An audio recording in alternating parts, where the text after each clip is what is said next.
Joint Committee on Government and Finance will come to order. The first item on the agenda is approval of the minutes from April the 26th, 2022. Recognize the Whoever. majority leader in the House. I move the minutes of the April 26th, 2022 meeting of the Joint Committee on Government and Finance as contained in your members' packets be approved. Delegate Summer moves the minutes be approved. Is there discussion? All those in favor say aye. Aye. Those opposed, no. Ayes do have it. The ayes do have it. Here are the minutes approved. Next item on the agenda here is I recognize the majority leader for a motion. Mr. President, I move that the Joint Committee on Government and Finance permit members of the Legislative Oversight Commission for the Department of Transportation Accountability to meet separately as part of the Subcommittee on Naming Resolutions for the purpose of making recommendations to the Legislative Oversight Commission on Department of Transportation Accountability, the Joint Committee on Government and Finance, and the Legislature on naming resolutions, including establishing criteria for naming resolutions and time frames to handle them, that the subcommittee may meet at any time, including outside of regularly scheduled interim meetings at the discretion of the chairs under the supervision of the Joint Committee on Government and Finance. And all members of the subcommittee are entitled to compensation and reimbursement expenses as authorized for member of the legislature in accordance with the performance of their interim duties. That the time and place of meetings or public hearings shall be announced by posting on the legislative website. That at the conclusion of its meeting, the subcommittee on naming resolutions report to the Legislative Oversight Commission on Department of Transportation Accountability and the Joint Committee a summary report of its findings, that the expenses necessary to prepare a report to draft necessary legislation be paid from legislative appropriations to the Joint Committee on Government and Finance. Everyone's heard the majority leader's motion. Is there discussion? No discussion? I would just like to say I think it's a great idea. We spend a lot of time during session doing this. I think it's down to a time crunch at the end of the session. I think it's a great idea. On behalf of our transportation chairman, which you'll be happy I'm saying this, he will be very pleased as well. Anybody else? If not, all those in favor of the majority leader's motion, say aye. Aye. Those opposed, no. The ayes appear to have it. The ayes do have it. I declare the motion adopted. Before we go to other business, let's get ready and go down through our book here for a minute and what we deal with each month. I see Craig Slaughter's here. Craig, you got a presentation you want to make or comments you want to make? Well, I can. Please take the podium. Didn't expect to be up that early, though.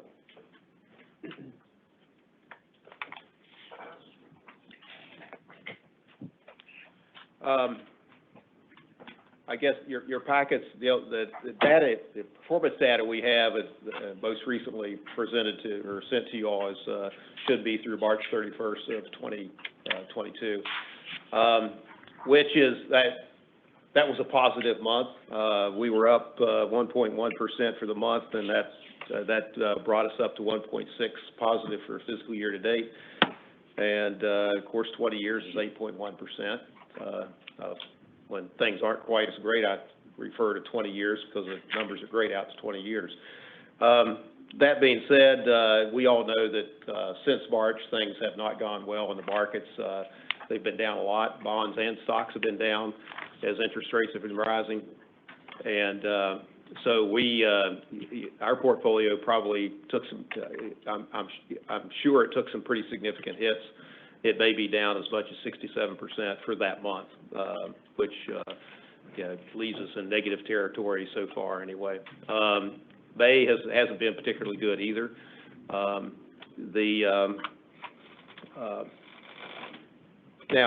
with that being said, I kind of want to jump to a couple of things. One is just to bring you up to date on the Russian situation.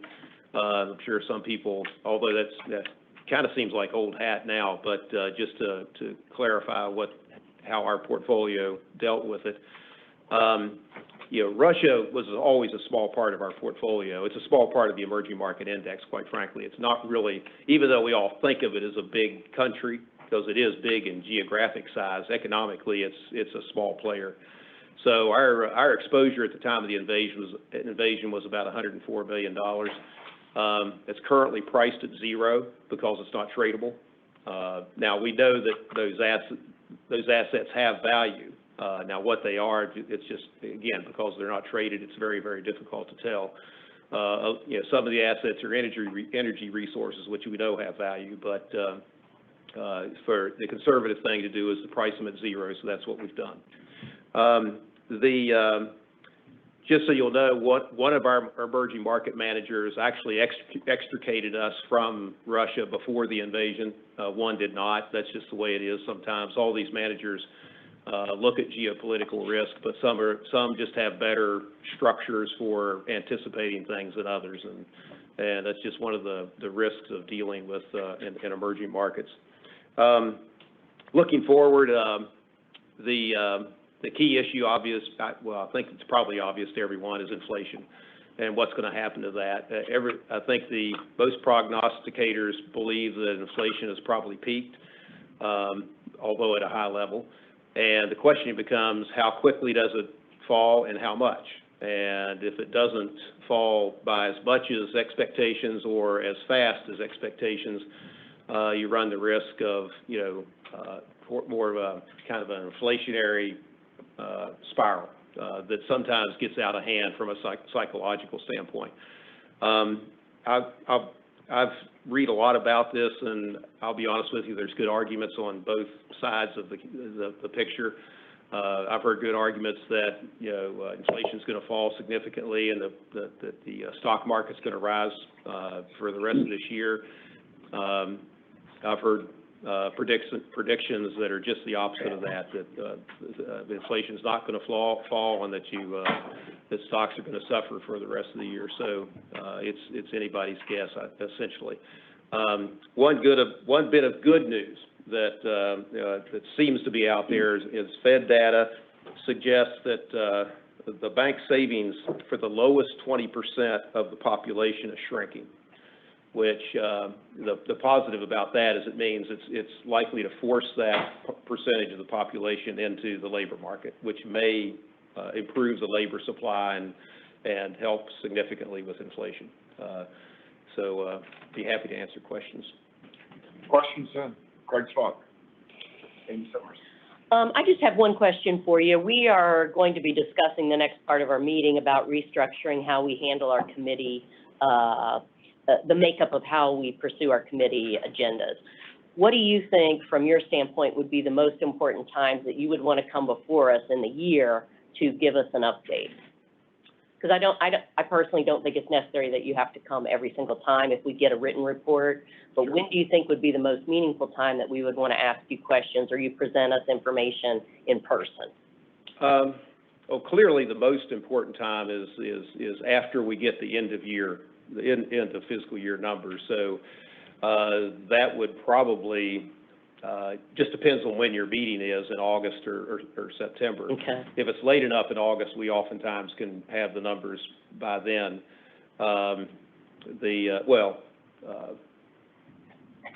If it's late enough in July, but usually it's not. So we could probably we would definitely have them by August. And then I would think maybe at the beginning of the session, it's the first meeting right before the session is probably makes sense. Otherwise, it's probably just whatever. If there's something major going on in the markets, you might want to call me and just ask me to come and on an ad hoc basis, and I can do that. Or if I'm not available, somebody in our office can come. I mean, you've seen other people in my office, and I got several people that are perfectly capable of handling anything. Okay, thank you very much. Other questions, Chris? I've got one for you before we go, and that is that you were talking about the energy stocks and the investments that we've got with Russia. And this could fall two different directions over there. One is that it could actually come back full force if something happens with that government, but it could be nationalized as well. Those stocks will be absolutely worth nothing forever at that point in time. Have you done any reading on that? No. Putin has kind of surprised a lot of people So it's, yeah, I really don't have a sense for, how this is gonna play out. I mean, it's the way things are going, I could see the Ukraine being successful, which I didn't anticipate that in the beginning. I thought that was a pipe dream, but, I've been surprised by that, and if they are successful, then the first scenario you suggested that, you know, maybe something, you know, they all come back and we're able to somehow or another, there's a regime change or something that opens the door, but I just wouldn't bet on anything. I was just curious about that. I'm reading with interest on that, on what's taking place, and it's almost surprising that Ukraine is doing as well as what they are. And so is it a paper tiger, or are they just holding back and there's discussion taking place right now on that? So I'll stop. So further questions? If not, thank you. It's my understanding somebody's here from the DHHR. Please, welcome.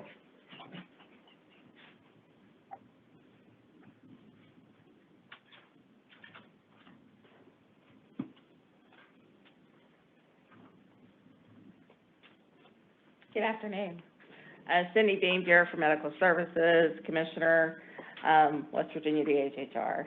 You have your reports before you. If there are any questions about that, other than that, the big news for West Virginia Medicaid is May 16th was the drop dead date for a 60-day notice of the PHE to be ended on the federal level, which means we're probably going to get another quarter of our 6.2 enhancement, which will take us to the end of the calendar year, which is good news for us financially. Questions to the committee? Delegate Boggs? Interesting questions? I'm good today. Thank you. Thank you for asking. I appreciate it. You're welcome.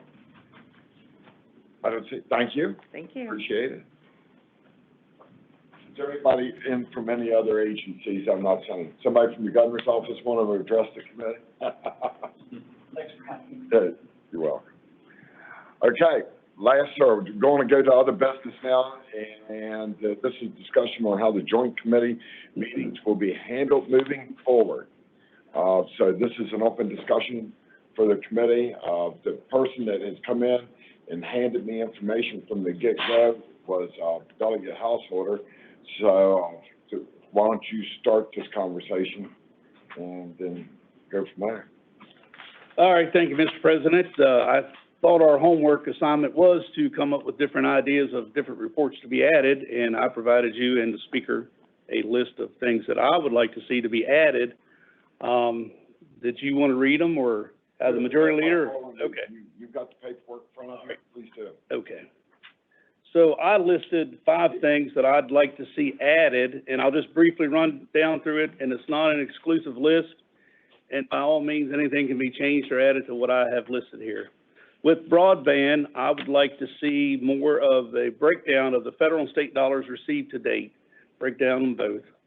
I'd like to see total projects completed with total cost to complete, list all the projects that are completed, okay? I think that would help me and answer questions to my constituents back in my district. I'd like to have a list of new projects with projected start date and cost. So any new projects, let's list them out so we know what those new projects are. Total number of new and existing subscribers for each project completed. I don't know if that's something that they would be able to follow because that's all probably third party, but I just wanted to list some things. And then maybe an update on state parks with the internet services upgrades. So that's all under the topic of broadband. Roman numeral number 2, House Bill 4566. I think it's important that we would have the breakdown. There's 2 grants. Breakdown of the Economic Enhancement Grant monies to include matching grants for available projects for water, sewer, and stormwater between the governmental agencies and not-for-profits. We just funded over $250 million into House Bill 4566. I think it's imperative that we find out how those matching grants are working. And I'd like to see a list of the projects, total appropriation of state dollars for the counties, municipalities, and federal dollars involved with each project, and provide regional map data to see that available dollars are being dispersed across the state somewhat evenly, I would hope. Within House Bill 4566, I'd like to see the breakdown of the enhancement grant sub-account to include all the things that I just mentioned in item number 1. And I submitted 2 copies to the Senate President, and to include a breakdown between the 7 specific categories listed in the bill. There are some advantages for those counties that if there's any tourism or economic development, they can participate and have availability to see some of the matching grant money. Roman numeral number 3, Senate Bill 2001 passed in the second extraordinary session, which was a $600 million investment of the taxpayer dollars. I'd like to see a monthly report added on the $200 million new revolving loan between the DOT and the State Treasurer's Office. List all the monies for any road maintenance or new construction from the Infrastructure Investment Reimbursement Fund. List the projects and dollar amounts and provide regional map data to see that available dollars are being dispersed around the state. $200 million updates on the Economic Development Fund by the EDA on the high impact projects. I mean, obviously they could be limited to what they can share with us, but if there's any information that they can share, I think it's important to us. And also the $200 million update on the loans made to any new existing businesses from the Industrial Development Loans Fund. That makes up the $600 million money that we funded through Senate Bill 2001. Roman numeral number 4, monthly and yearly data funding on vacant positions across all agencies. I think that's important for us to see how many vacant positions, how much money we are funding in the budget each and every year. And the last thing, Roman numeral number 5, updates on roads to prosperity, include all projects completed with cost to date and new projects with anticipated start dates. Those were, like I said, it's not an exhaustive list, just some new reports I thought. To the members, I took a picture of this and texted it to all of you, so you've got it in your possession. At this point in time, next meeting that we have, I'll get this information to you. Yeah, I'd just like to make a comment. I think these are all really great things, and when I look through the book too, just about what do we need to keep, what do we need to scale down, I agreed that we need to keep broadband at the forefront and for us to be updated, and I think on the roads as well. So those, I mean, these are things that are so important to all across the state. I felt like on DHHR, we need different data, and maybe each time we have a meeting, we zero in on one particular thing. So we have people that come to us and say, you know, I need money for EMS, or this is going on with the medical examiner's office, whatever. But if each month we could focus in on one particular agency to get a little deeper dive, because we just get a skimming of everything, where we could find out more particulars of that. And I sent a breakdown of ideas for DHHR to Aaron that you and the speaker can look at later to see if you think that's worthwhile. And I definitely think we need to keep the general revenue portion of our meeting, of course. Let's discuss. Doug, how? Thank you, Mr. President. On the DOH, one of the things I would kind of like to see is, I'm not sure what the metric would be, but we're taking care of a lot of deferred maintenance. So maybe it's like the average age of the asphalt on the state highways. We want to see that number dropping. I'd like to see a metric of how we're improving our maintenance. Discussion on that? Senator Plymouth. Well, two things. If information can be sent to the committee members beforehand, I think there's a lot of the areas that we go over, we don't need to have anybody. So if that can be sent a week before and then we comment back, or you all, at your all's discretion, the chairs decide, you know, this information, if some member has gotten a hold of you, they need to have somebody there. Otherwise, I think we wait. We have a lot of people sitting in there, and as soon as they give the information, they leave. And sometimes we don't even have any questions or anything. So that's one suggestion I have. Second thing is on broadband. I think we're in a critical situation, or such a critical state on the mapping side of this. With the FCC getting ready to review the mapping, they are accepting only their information, not our information. So having some correspondence with somebody from the FCC I sit on the Intergovernmental Agency Committee, on the FCC that that's supposed to be making recommendations. But if I see in the next 6 to 8 months, the most critical thing is them accepting our mapping, and our mapping is much more accurate than theirs. It really determines who's served and who isn't served. And if you think that 25 up and 3 down, if you think that's being served, that's crazy, because in the world we're in right now, it's not.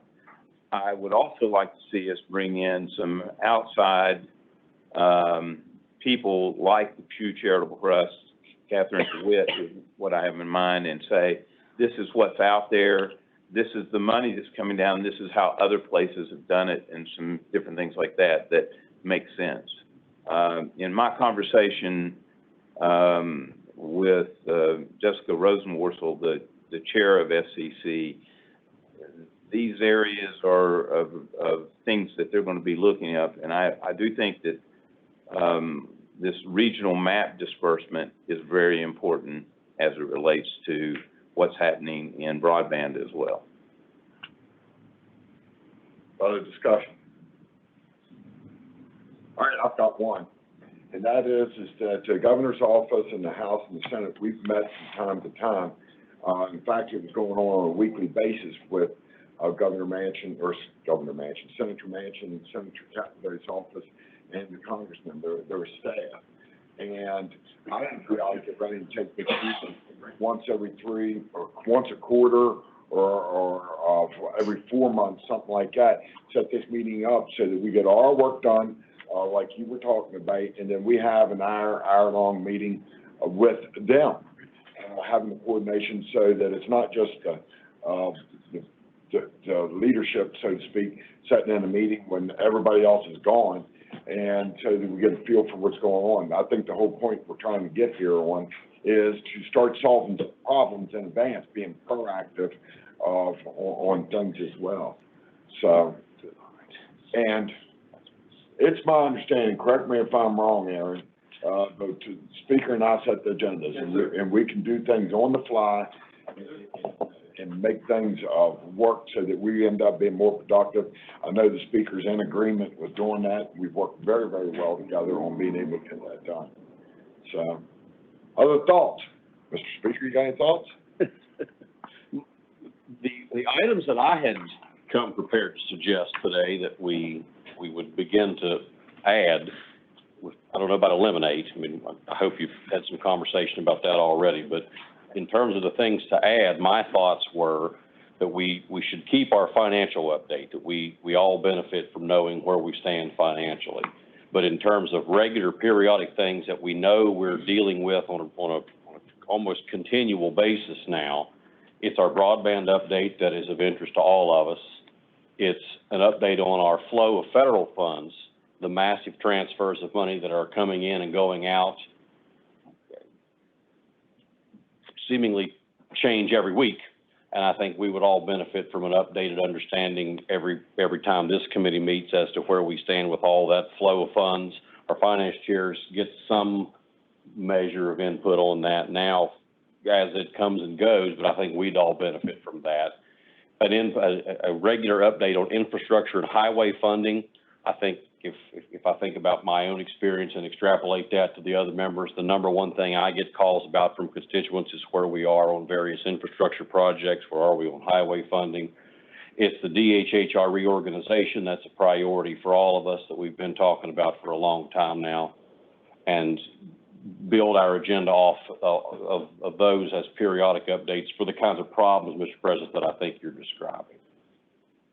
Those were the contributions that I wanted to make to our standing agenda, in addition to whatever the committee has talked about thus far. All right, we still got a half hour here. Let's get ready and work together as a committee and draw a map on what our agendas will look like. Unless somebody's got a problem with it, it'd be less informal and just open discussion across the board on this.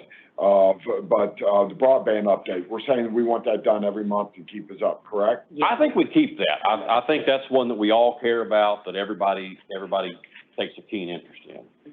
Okay, everybody in favor, say Yeah, aye. aye. Motion passed. And before you walked in, Roger, Senator Plymell had some additional things that he was interested in about broadband that he can give to you guys. Yeah, we'll weave all that in. So that'll be, part of the agenda every month. So let's move down to the status reports on lottery. And I mentioned something about broadband. As we start to build out these areas, I keep hearing rumors, and I don't know, that, hey, a lot of these states, they're going after these broadband dollars. They're building out these areas, but people aren't hooking to the service. That's what I was saying in my list, new and existing subscribers. Is there any way for us to figure that out? Because let's just say we're spending $600 million in one certain region, and I'm just making this up, and only 2,000 subscribers hooked to it. I mean, is it something that we should be concerned about? Yes. Because where that's taking place, and from what I know. So you're hearing the same rumors, or? Yeah, but it's happening in the urban areas. Okay. Where they're putting their resources in, and sometimes it's their own resources, but they're building right over top of where there's others, so there's a competitive environment there, but it's not getting the broadband put out here where they have nothing or.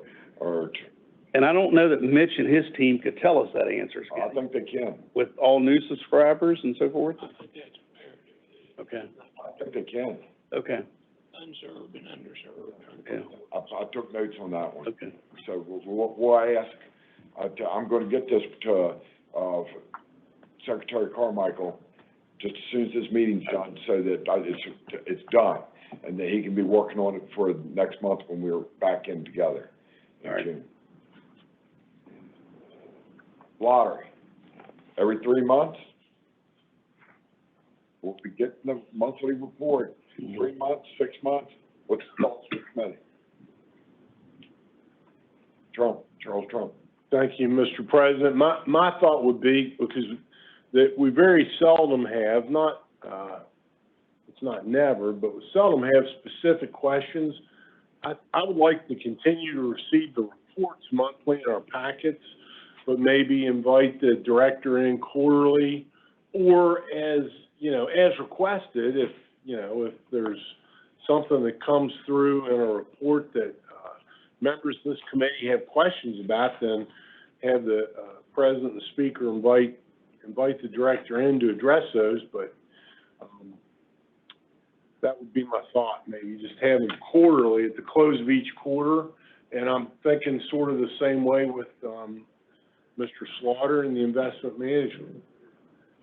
All right, I was gonna go down through this All right. list here, on that. And on this discussion, somebody coming in per request, that's a given, on any of those. So did you? Mr. President, I would say at the outset of the discussion that we would ask Mr. Allred to continue to solicit from the agencies all the reports that we get every month. Yes, yes. But perhaps not have the representatives physically present, but that I would like to continue to receive all the written reports. I thought that was the intent. Agreed. That's been the intent from day one, that every report still comes in, you still get it in your package, you review it. And then if we wanted to add somebody to the agenda that's not, for instance, Craig Slaughter, from Investment Management Board, then somebody makes the request, and then we get him in, we add him to the agenda on the meeting. Otherwise, he's not on the agenda except for on a frequency of every quarter. I'm sitting here thinking, I would probably argue that every 6 months is all right if we're gonna do it per request. I think so too. Any thoughts on Delegate Howe? I would also like the agencies to know that if they see something coming that they believe we need to know, that they get a hold of you and say, hey, we probably need to be at your next meeting, that they're fully aware that they can do that. Good point. We'll get a letter put together and get it to all the agencies and out. Right, Mr. Speaker? Yes, I think what we want to achieve with this is creating a forum for this committee when it meets to be more of a discussion for generative strategic conversations about where the legislature needs to work with the executive to either solve problems or get ahead of issues or deal with things in a more thoughtful, strategic way as opposed to hearing periodic reports. I mean, we need to get that information, we want to get it, but what we want more than that is to work with the agencies to deal with actual problems. I'm gonna ask a question about lottery to the committee, again, because we just got done talking about doing it quarterly. Why don't we just let it up to, again, to the chairs? We can have discussions with them, and then, because everything else is per request. So it's, what we need to figure out who's just gonna be in here every month, and that's it. Everything else is per request, and then we will recognize, wait a minute, okay, something's going on with lottery, so we get them in, for it. And, once a year updates that we can be asking, or every 6 months, not even quarterly. Does that make sense? I think that makes sense, and Mr. Slaughter told us for him, for his agency, he thought like August and then January, right before we start. That seems to make sense with a lot of the different agencies where they're, if it's financially relevant, they're winding up their year and then they're giving us an update before the session starts. I think that's really good timing. But like you said, per request, but that makes sense. But I'd also stress that sometimes you don't know as a member until you get the packet and you've looked at it. If we get the packet a week before, that would be possible. You know, I mean, you can send it electronically. Everything can be done that way anymore. And it's up to us to review it, to get back with you beforehand. Aaron Allred's got a comment on the packets. That's no problem, we can do that. It probably means that agencies will be giving us data from the 2 months previous, not the month before. Because, for example, if interims are on the 10th of the month, which sometimes they are, or the 15th, we may not have the data from the agencies to put the book together a week ahead of time. But we will certainly send you the book out a week ahead of time. It's just the data may be a month later. She rotates back. Like up-to-date data. I would argue, let's just do what we're doing and see how it works out, then we'll make adjustments. Because I get your point, but the logistics of it, so let's do it the way we've done it. We'll get it in your hands as soon as possible. And I would argue that we need a text message out too. I don't know about you guys, but I get, to 300 and 400 emails a day. Okay, and so they get lost in the email. So if a text message comes out, you got an iPhone, you can text that PDF right out, and you can listen to or read it right on your from the text message. But if you don't have an iPhone, well, that's not going to happen. All right, you got everybody's cells anyhow, right? Anyone we don't like. All right. So we're back to determining what we want every month for sure. Broadband is that way. Yeah. Getting a report on all the budgetary constraints is every month as well, correct? Mm-hmm, yes. I think we keep that one. That informs almost everything else we talk about. Yes. And if we don't have a fairly up-to-date handle on where we stand with our fiscal house, everything else is effectively for naught. State road fund. Yeah. Every month? Yeah. Yeah. Okay. Unemployment, that is as needed basis? Yeah. Yes, as needed. Sorry, I'm not doing this very formal, but this is discussion. No, I think it's okay. And now, when we had our crisis where there was all this issue with unemployment, then you would have requested they come because we had an urgent problem, so, yeah, Absolutely. as needed. CIA Brim. Same thing, quarterly, or as needed? As needed. Health and Human Resources. Every month. Well, let's be specific about that. Well, What do we want to get every month from DHHR? I think it varies. I gave a little talk about it before you came, Roger, just about each meeting that we have. I think that we focus on a certain area because it is so massive. I think that's great. Deep dive into something specific. I was explaining to them, we have people like in EMS that come to us with all these issues, but we don't always have a full understanding from them, because we just hear about the money part of it, the Medicare, the money, you know, the different parts of it. So I think we have to continue to get their reports. We don't chip numbers, we just need to know how much that is, how many kids are insured in the state, but we don't need them to speak to it. But I think we are going to have to plan out and say, this month we want to hear from this person, whatever, foster care, whatever. We've got like historically, sorry. Delegate Ball first, he had his hand. Thank you, Mr. President. There's lots of critical information in the DHHR report, and I agree with the majority leader. However, I just really want to make certain that we retain aged and disabled, TBI, and the IDD, because that has been such an emotional issue with people all over the state. And if we could, and I don't know what the benchmark would be, but if we see numbers starting to tick up again, where we're getting a waiting list again, I mean, I know we have some in, especially the IDD, but we need to make sure we don't revert back to a situation we were in a decade ago, where we've got thousands of people on a waiting list,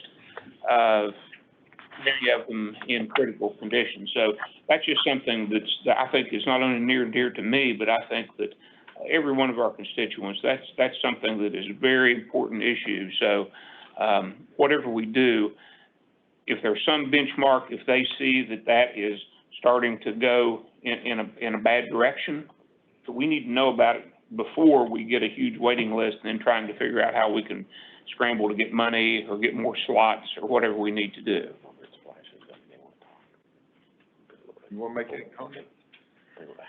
Just the reports that I heard the committee say that they want to continue to get, those would be continued to come, and so, you know, it would be leave of the committee, how many is that threshold? I know Delegate Boggs, the age and disabled waiver is something that is very near and dear to your heart, and so we haven't had a wait list, on that program for a number of years now, so it would just, you know, depend. Historically, there have been about 800 to 900 people roll off those rolls every year. So anytime you would get above an 800 to 900 person wait list on that program, that would mean people waiting for over a year. So that might want to be your threshold, or you might want to make it much smaller than that, but that's just some information on whatever you want that threshold to be. Senator Tar. Thank you. There are several things that have been crisis situations with DHHR, which has led to a lot of discussion about breaking it up and having looked at to see how many sections it should be or shouldn't be. So some of those things have been very critical to it, have been vital statistics, CPS, EMS, as the majority leader mentioned, state hospitals. So I would like to see, when we got things in there that we have, there are the burning fires within DHHR, that every time they come here and they give us the number on the size of that fire. And are we making progress or are we not? Because some of these have continued to get worse in spite of hearing from the secretary comes up, he's got a plan. Got a plan, we yet to see a plan implemented, get them done. I want to make a suggestion that since the DHHR is going to be here every month, that we send them away with what the request is for the next meeting. It's part of our agenda item to determine what the information we'd like to have back for that next meeting. And it can be more under the microscope, so to speak, targeted, along with the normal report, but then they give us a targeted, and each time we finish up a meeting or their presentation, then we collectively make the next suggestion back for the following month. Mm-hmm. Does that sound doable, or does that sound unattainable? That sounds fine, and since the speaker and you are working on, you will be sort of setting the agenda, you can maybe fine-tune the DHHR stuff a little bit more outside of this committee. Can y'all hear me? Yes. Thank you, Mr. President. If I could chime in on DHHR for just a second.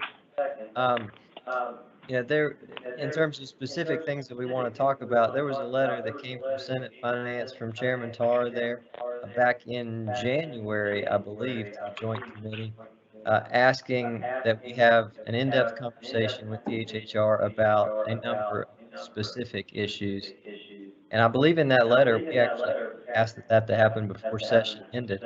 Obviously, that's been several months now, and there's lots going on with DHHR. But that would provide an opportunity for some of those specific conversations that have already been identified through the legislative process as a starting point. DHHR, say at our next meeting, if the members think that's appropriate. Sure, we're good. Anything else on DHHR, any other further discussion on that? I think we got where we need to be on that. This may actually be a question for right now. I was wondering, the formula shortage, how is that affecting the WIC program and that right now? I'm with the Medicaid, and I really don't know how the WIC program is handling the formula shortage, but I can certainly take that question back. Thank you. I can update you if you want to. So WIC is guiding all of the people that are members that are utilizing WIC on different formulas they can choose. So if they've been prescribed one thing, they are now allowing them to use other formulas that weren't covered in the past. So they're allowing them, it's expanded what kind of things they can do. And they're also, they have nutritionists and different things at WIC, and so they're also talking through with the parents and helping them with their pediatrician. Is there something else you can change to? Are you an 11-month-old infant that can start processing towards whole milk, you know, maybe a week or two sooner or during certain different issues? But they are trying to work with all their clients on that. So. Thank you. Mr. President, I don't know if it's something that we may want to consider. We heard information, I guess the governor's office, the executives put out an RFQ or RFP to hire consultants to monitor DHHR. I don't know if they've done it yet, if that's been completed, but if they have, as the consultants are working on the overview, maybe we could have them come to our meeting and discuss some of the results that they're finding. So. Yeah, Mr. President, if I can chime in on that, yes, I think that's exactly right, and that was actually what I meant when I said the monthly DHHR report is exactly what the chairman just said, that we would get a monthly update on the status of that workflow process. Okay. All right. You want to talk about it now? I want you to come up here for a moment. Next item on the agenda, are we done with work? We're not done. Time out for one.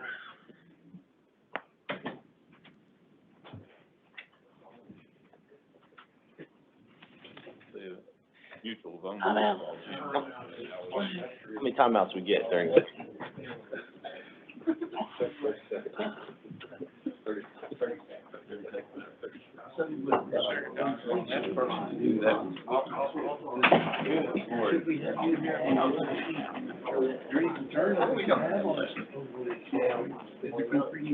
All right, well, back to order. Timeout's over. Sorry about that, but there was there's something else that pertains to this discussion that is taking place. And maybe people know at this table, maybe people do not.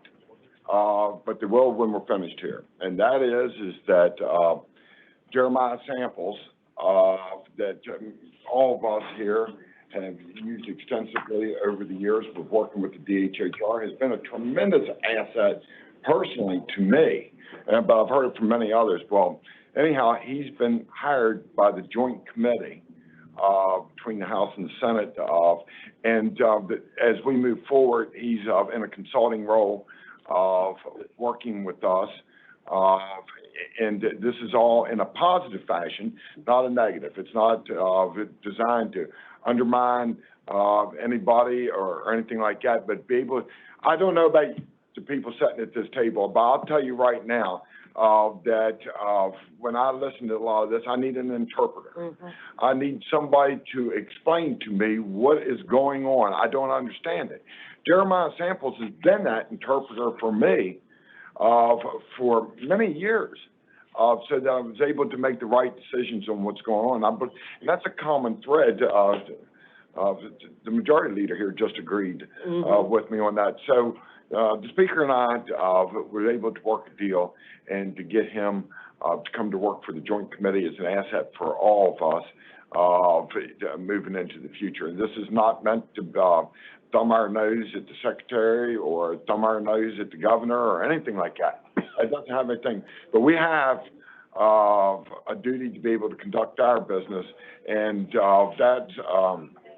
I believe he's a key ingredient. Yes. And it expands beyond, the confines of the DHHR too. It moves over into the insurance, the BRIM, the PEIA, the expertises that he can actually bring to the table.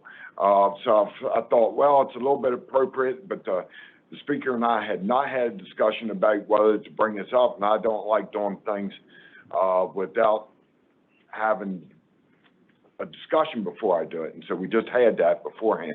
Mr. Speaker, would you like to add anything more to that?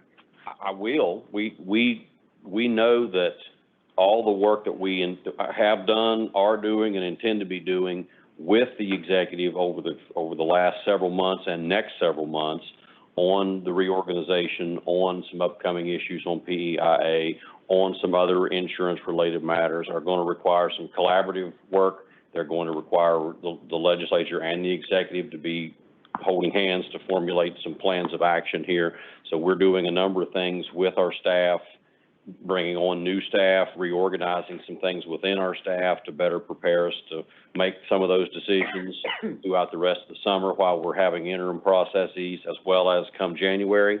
So this is just a part of that larger process. Any further discussion pertaining to the DHHR? Charlie Trump. Thank you, Mr. President. I would like to at least take the temperature of the group on maybe targeting or focusing the DHHR's next appearance before this committee to one specific area. Senate Finance Chair mentioned Child Protective Services, CPS, and just a moment ago, and the House Finance Chair mentioned in his remarks vacancies. In my communications with judges and prosecutors in our area, we still have a terrible problem of vacancies and people leaving who are working as Child Protective Services workers. And Mr. President, as you know, these are critically important people who respond when there are calls about child safety, children perhaps being abused or neglected. And the CPS workers are those which have to intervene and sometimes remove children from their homes. So what, and I don't think it's a problem that's confined to the Eastern Panhandle either. I think that there may be vacancies across the state, maybe not as acute as they are in the Eastern Panhandle. But I guess where I'm going with this is if there's no heartburn from the committee, I would like that we ask, not today, that's not fair, to give them an opportunity to put together data. I would like to know, what's the backlog right now? How many calls? Let me back up. We had a bill during the session, I think it passed, I'm not 100% sure, that required them to make public the formula by which they allocate CPS workers in various regions around the state. I would like to know that, how they determine how many CPS workers they need in a region or a circuit, what the vacancy situation is, region or district or circuit by circuit, what the backlog is, people who call the hotline about child or children in a dangerous situation that haven't been addressed or hadn't been responded to yet. And maybe for next month, have the DHHR focus a presentation for us on those questions, also with, what ideas they have for improving the situation where it needs to be improved. Sergeant Summers. Senator Trump, the only thing I was thinking is the pay raise is going to go into effect July 1.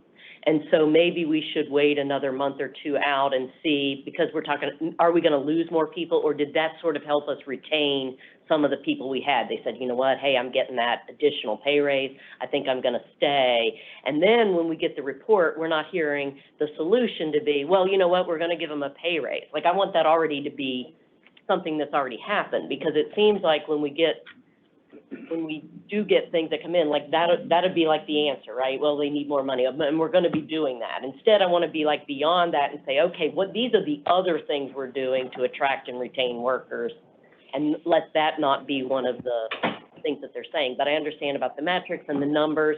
If we get that report, then 6 months later, we should be able to get the same thing and see if there's been a difference for us. But I think it would be better to hold off another month or two on that. Senator Tar.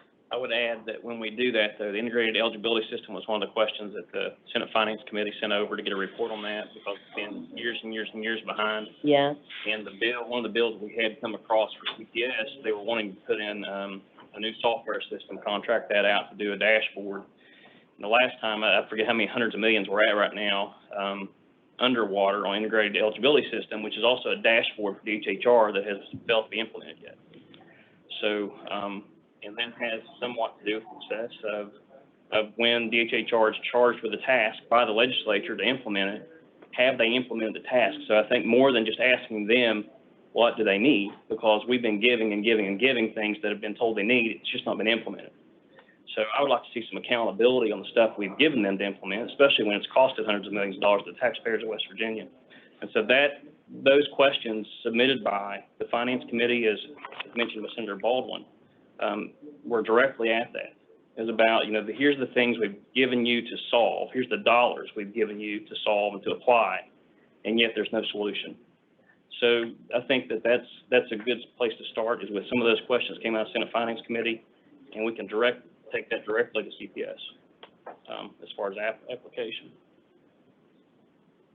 Further discussion before I chime in a little bit? We gotta take a bite at the apple. Yeah, Mr. President, I do support the senator's idea in this. Instead of taking a shotgun approach, we narrow and focus on, hey, that where we're not overwhelmed, maybe money might be the motivator, but maybe not. We may find out it might be leadership why people are leaving, We're thinking it's money, but I think if we drill down and data, we get the data that we need. In the next 8 minutes, we gotta come to a determination of what we're going to actually say to what the DHHR needs to do for next month. So, figure this out, Delegate Boggs. Mr. Chairman, to go back along those same lines, go back to the waiver programs. We may have sufficient money going into the program. We may have sufficient slots available to serve people. We may not have the workforce available to take care of those folks. So I think the workforce component is vital, just like we're trying to make sure that we have workers, CPS workers, APS workers. For the waiver and the in-home care, we need to make sure that we've got people out there, that the agencies can actually serve the people that have been approved. Do you get all this? Do we need to put this in a letter format as a request, or because there's a good many things in operation here. I started to say there a while ago, we got to take a bite at the apple, we can't choke on it, and everything that's been discussed here is more than an hour-long meeting. So we got to be able to put it in consumable format, and be able to make results out of it. If I may. There's a lot, and DHHR is big, so I would assume there would be a lot. So, if it were me in this committee, you might want to focus on one thing at a time, whether it be the facilities, and have them 1 month. That once you start getting into all the different commissioners coming up here, you're going to be more than your hour, and you have other things that you're going to want to hear about in that hour. So, do you want to do the facilities, 1 month, have Commissioner Pack and BSS, Children and Families, here next month. If it's Medicaid and the waivers, certainly, I would be the most appropriate representative. That I think for, the committee, it would just be for them to decide what they want to prioritize each month. But, what I heard from, Senator Tar and others, there's a laundry list of things that you have that you probably want to make one topic per month versus a laundry list of topics each month.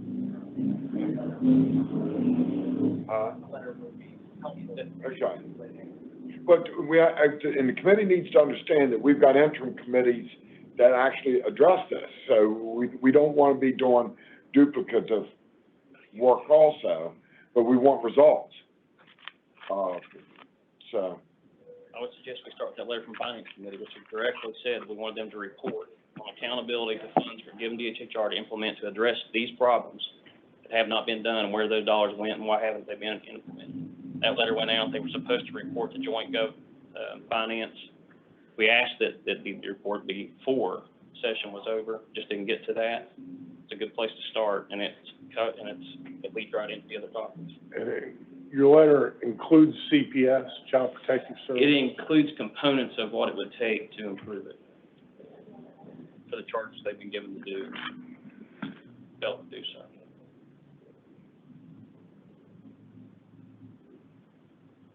anybody have a problem with it? Okay, and I think we're all good to go for doing that method to start with, to get us out of the gate and then move forward from here. All right. Investment Management Board, we've already talked about workers' compensation once a year, if otherwise. We'll be getting a report each month. Is there anything else, the Board of Treasury report? That's same dynamic, correct? Yeah, just get the report, but they don't have to come unless we have a question. How about reports that aren't on what we've been normally doing? Anything outside the scope, thoughts on that? And we gotta be finished up here in 4 minutes. I think Delegate Householder brought up about the Department of Personnel as a different report, didn't he, about vacancies and? Well, we'll be working off that. Okay, sorry. Senator Takuba. Hey, Mr. President, one little area of concern just to bring to the committee's attention is, the drug abatement money that these big pharmaceutical companies are settling with counties and cities, and they're gonna be getting, windfalls of money. There's guardrails about how that money has to be spent, unlike the tobacco where they basically, you did whatever you wanted to do with it. This money has to be spent to be directed towards the problem. My only concern is, if these counties and cities go spend all this inappropriately, it can get clawbacked. And then, once it's spent, where are they gonna get the money? Because you're talking hundreds of millions of dollars across counties and municipalities. So I don't know if this would be the appropriate committee, but somebody needs to probably be looking at that and watching and seeing that they're doing things, or maybe the state, somebody in the government, somebody's putting some highlight on that before they start getting all this money to make sure that they're following the Fed guidelines. I know with the ARPA stuff, the governor's office does a great job with that, but this is going straight to the cities and the counties, and so if we don't keep some guidelines on that, and then a couple of years down the road it gets pulled back, then they're going to be coming to us saying, well, we're bankrupt, or the state's got to bail us out of this. So I don't even know who to direct that towards, or. Well, I do. And there's been a meeting held already, with, Patrick Morrissey, having a little bit of a discussion based on how that's all coming in. That's to the state, but then what happens to the money that comes to the? That discussion also took place in the counties now, but look, here's what that discussion would take an hour all on its own, on that, how about the committee put a request in to the Attorney General to be able to give us a report dealing with that, and have a discussion, and that can be the beginning of that. Does that sound good? I agree. Yep. All in favor, say aye. Aye. Motion passes. Anything else? Recognize, Majority Leader for a motion. Let me, if we're gonna end, if we're about to adjourn, let me just make this comment for our agency guests, those that are here and those that are maybe listening. Our committees, not just this committee, but all the committees of our legislature, can often feel like an interrogation when you're the visitor, when you're the guest there at the microphone. I want to impress upon everybody that the conversations that the President and I have had leading up to this meeting have been all based upon how we become collaborative, how we use these processes not to wring information out of the executive branch, quite the contrary, but rather to say, hey, we've got this problem, how do we solve it? or we've got this issue and we need you to do thus and such so we can deal with it. That's what we want to do. We don't want you to prepare meaningless reports that are a waste of your time. We want you to prepare information for us to tell us what we need to move out of the way so you can do your job in a different and more thorough and better way. We want you to tell us where you're under-resourced, where you're understaffed, where you might be overstaffed, and where you might use your personnel better than you're using them today. That's the role we want to play, and we're committed to that. Every conversation we've had has been about how do we make the opportunity that we've got together once a month or once every 5 to 6 weeks be as productive and strategic and generative as possible. And we can only be as successful as you can help us be. And that means giving us the kind of information that you really want us to know. When things are not going well, we want you to tell us they're not going well so we can move them out and out of your way, or make whatever change you tell us needs made that's within our power to make. So don't for any moment take what we're doing here through this exercise and what's going to flow from it as anything other than a desire to be collaborative. That's what we want to see happen. Thank you, Mr. Speaker.